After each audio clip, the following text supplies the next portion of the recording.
नमस्कार दोस्तों।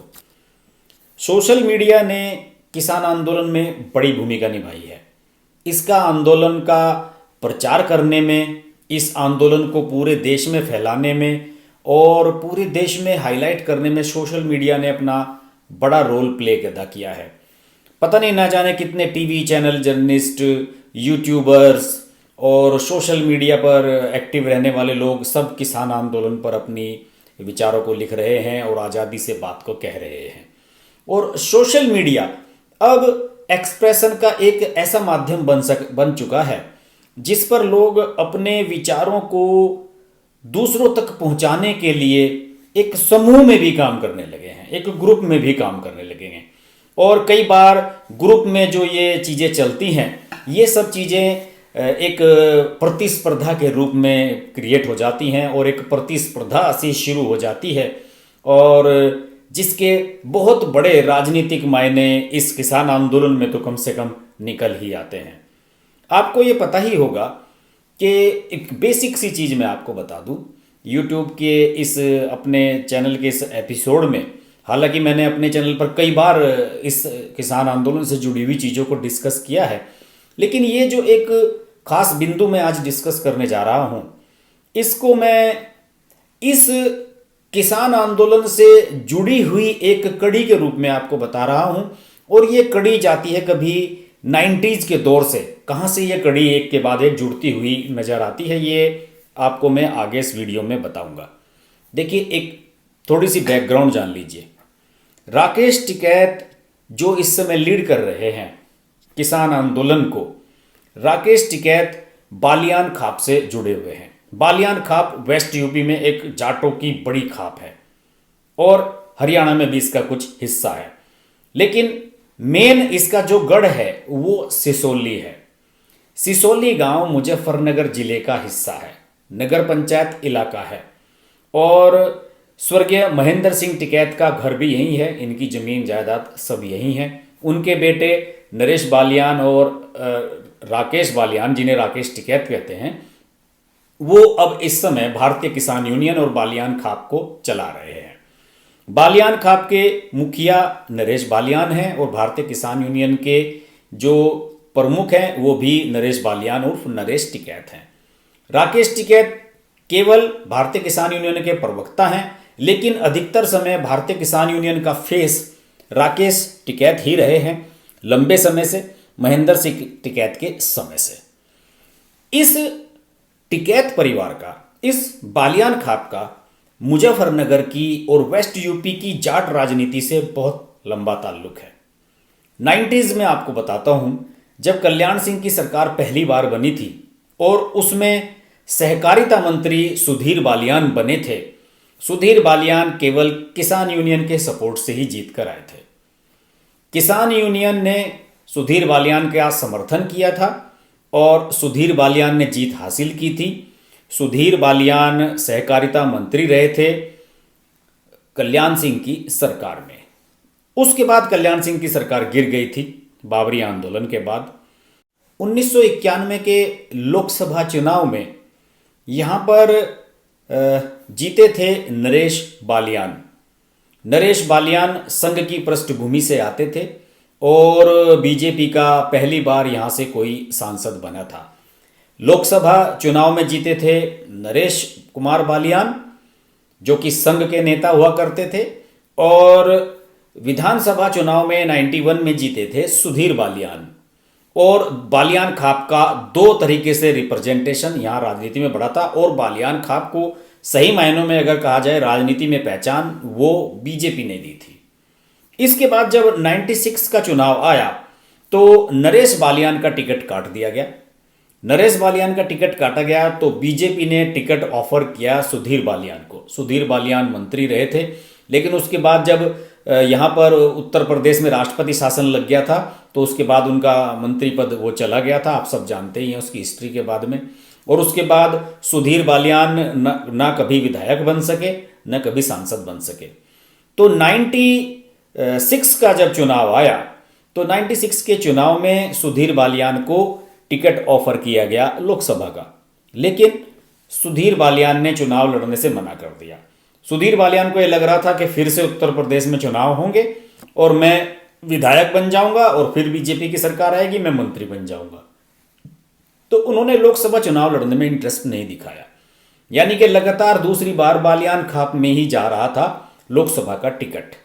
खैर, स्थितियां बदली और उस समय मुजफ्फरनगर जिले की बड़ी नेता हुआ करती थी स्वर्गीय मालती शर्मा, राज्यसभा की सांसद भी रही हैं और अटल बिहारी वाजपेयी और अडवाणी जी के दौर की नेता रही हैं।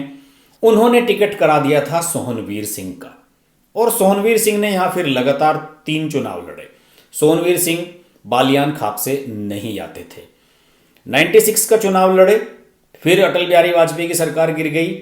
फिर उसके बाद वो 98 वाला चुनाव लड़े, अटल बिहारी वाजपेयी की सरकार फिर गिर गई।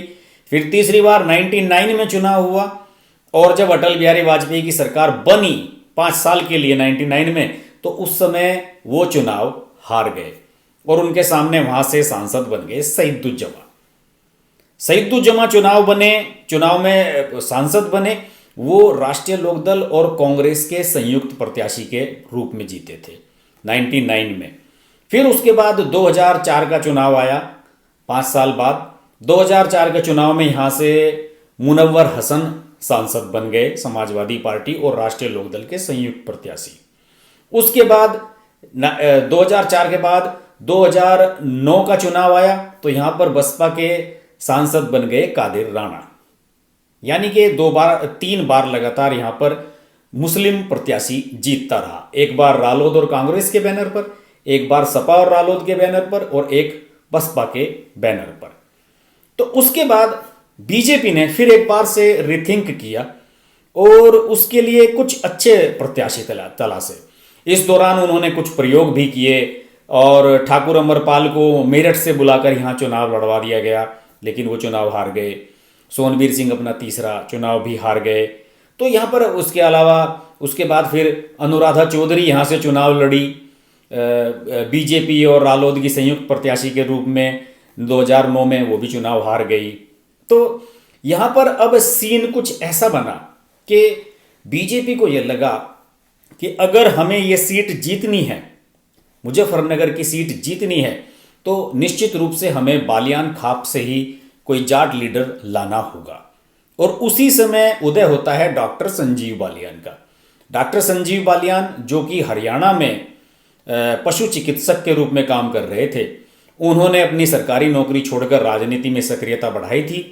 और संजीव बालियान ने 2012 में राजनीति में कदम रखा और 2014 के लोकसभा चुनाव में यहाँ से टिकट लिया और जीतने में सफल रहे। उस समय बालियान खाप ने भी उनका समर्थन किया था और वो अच्छे खासे अंतर से, भारी मतों से, कई लाख, लगभग मेरे ख्याल में 4 लाख के करीब वोटों से जीते थे और उन्हें केंद्र में मंत्री भी बनाया गया था, राज्य मंत्री बनाया गया था।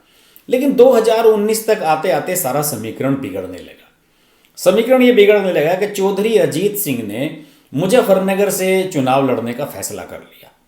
और चौधरी अजीत सिंह की नज़दीकी भारतीय किसान यूनियन से हमेशा रही है, चौधरी महेंद्र सिंह टिकैत के समय से रही है। और यही वजह है कि नरेश टिकैत, जो कि अब भारतीय किसान यूनियन के अध्यक्ष हैं, उन्होंने 2019 के चुनाव में समर्थन कर दिया चौधरी अजीत सिंह का। चौधरी अजीत सिंह संयुक्त प्रत्याशी थे पूरे विपक्ष के। डॉक्टर संजीव बालियान लड़ रहे थे भाजपा की तरफ से और बहुत टफ चुनाव हुआ। कोई भी प्रत्याशी मैदान में ही नहीं था और केवल 6000 मतों के अंतर से संजीव बालियान जीत सके। कहाँ तो 4 लाख मतों का डिफरेंस और कहाँ केवल 6000 की जीत।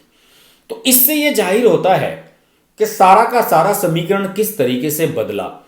किसान यूनियन ने अपना समर्थन बालियान खाप के प्रत्याशी संजीव बालियान को नहीं दिया, बल्कि बाहर से बागपत से आकर चुनाव लड़ रहे चौधरी अजीत सिंह को दिया। उन्हें अपना जाट नेता माना कि हमारे जाटों के नेता चौधरी अजीत सिंह हैं। बहरहाल संजीव बालियान जीतने में सफल रहे, लेकिन संजीव बालियान के चुनाव के दौरान ये स्पष्ट रहा कि भारतीय किसान यूनियन में भी एक रूपता नहीं रही। कहा यह जाता है कि नरेश बालियान यानी कि नरेश टिकैत की फैमिली ने वोट दिया, ये समर्थन किया अजीत सिंह का, जबकि राकेश टिकैत हमेशा से डॉक्टर संजीव बालियान के साथ थे। और राकेश टिकैत ने अभी हाल ही में अपने एक बयान में गाजीपुर पे ये कह दिया है कि मैंने बीजेपी को वोट दिया, यानी कि उन्होंने डॉक्टर संजीव बालियान को अपना वोट दिया। तो बालियान खापका और राकेश टिकैत, संजीव बालियान, इन सब का एक कनेक्शन कहीं ना कहीं है। बीजेपी का जुड़ाव भी हमेशा से बालियान खाप के साथ बहुत नज़दीक का रहा है। लेकिन सोशल मीडिया पर एक मुहिम चल रही है, सोशल मीडिया पर मुहिम चल रही है, और ये मुहिम चली है 29 जनवरी के बाद से। 29 जनवरी को नरेश टिकैत ने मुजफ्फरनगर की महापंचायत में ये कह दिया कि चौधरी अजीत सिंह का हार जाना 2019 में मुजफ्फरनगर से हमारे लिए बहुत गलत हुआ, वो हारने नहीं चाहिए थे। और इस बात से नाराज हो गए हैं संजीव बालियान के समर्थक। संजीव बालियान जो कि इस समय केंद्र में पशुपालन मंत्री हैं, और सोशल मीडिया पर एक मुहिम चली है, सोशल मीडिया पर एक मुहिम चली है कि I support Rakesh Tikait hashtag लगाकर, और उसे फेसबुक पर जबरदस्त बम्पर रिस्पांस मिल रहा है। लगभग 3 लाख के करीब पोस्ट उसे लेकर की जा चुकी हैं। लेकिन 29 जनवरी को जिस दिन नरेश टिकैत ने यह बयान दिया कि अजीत सिंह की हार से हमें झटका लगा है, इसके अलावा कुछ रालोद के नेताओं ने संजीव बालियान व बीजेपी के दूसरे नेताओं का बहिष्कार करने की बात भारतीय किसान यूनियन के मंच से कही, तो उसके बाद संजीव बालियान के समर्थक सोशल मीडिया पर मैदान में एक्टिव हो गए हैं और उन्होंने एक मुहिम चला दी है कि I support doctor Sanjeev Baliyan. अब दोनों में लगातार फेसबुक पर पोस्ट शेयर की जा रही हैं। हालांकि अभी संजीव बालियान की मुहिम कुछ हजार पोस्ट तक ही पहुंची है, जबकि राकेश टिकैत वाली लाखों में पहुंच चुकी है। राकेश टिकैत इस समय बेहद पॉपुलर हो रहे हैं और किसान आंदोलन की वजह से उनको सपोर्ट ज़्यादा मिल रहा है। लेकिन मेरा यह मानना है कि ये भी जो कुछ भी हो रहा है सोशल मीडिया पर और एक अलग तरह की जो प्रतिद्वंदिता चल रही है, इससे कोई समस्या का हल नहीं होने वाला है। समस्या का हल जब ही होगा जब संजीव बालियान भी अप्रोच करें, राकेश टिकैत भी अप्रोच करें और दोनों मिलकर एक ऐसे रास्ते पर जाएं जब इस आंदोलन को समापन की दिशा में बढ़ाया जाए।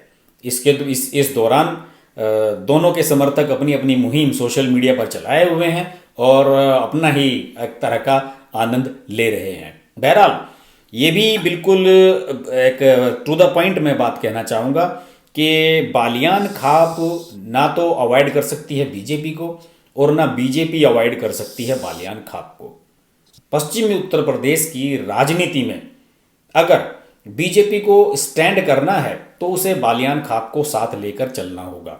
और बालियान खाप के रिप्रेजेंटेटिव संजीव बालियान नहीं हैं, राकेश टिकैत हैं या फिर नरेश टिकैत हैं, लेकिन दोनों को अगर साथ लेकर चलना है तो इसके लिए टिकैत फैमिली को भी ये सोचना होगा कि वो डॉक्टर संजीव बालियान को किस तरीके से अपने साथ लेकर चल सकते हैं। अगर अपने मंच से आप ये कहेंगे कि चौधरी अजीत सिंह का हार जाना बहुत बड़ा दुखद था, बहुत खेद की बात थी, तो निश्चित रूप से फिर तो सोशल मीडिया पर ये लड़ाई झगड़ा चलेगा ही। बहरहाल देखते हैं ये मुहिम आगे कहाँ तक जाती है और बालियान खाप और टिकैत फैमिली को, किसान आंदोलन को बीजेपी किस तरीके से एडजस्ट करती है, इस पर हम नज़र बनाए रखेंगे। आप देखते रहिए हर्ष की बात लाइव। नमस्कार। अगर आपको हमारी वीडियो पसंद आई तो वीडियो को लाइक करें, चैनल को सब्सक्राइब करें और नोटिफिकेशंस के लिए बेल आइकन को प्रेस करें।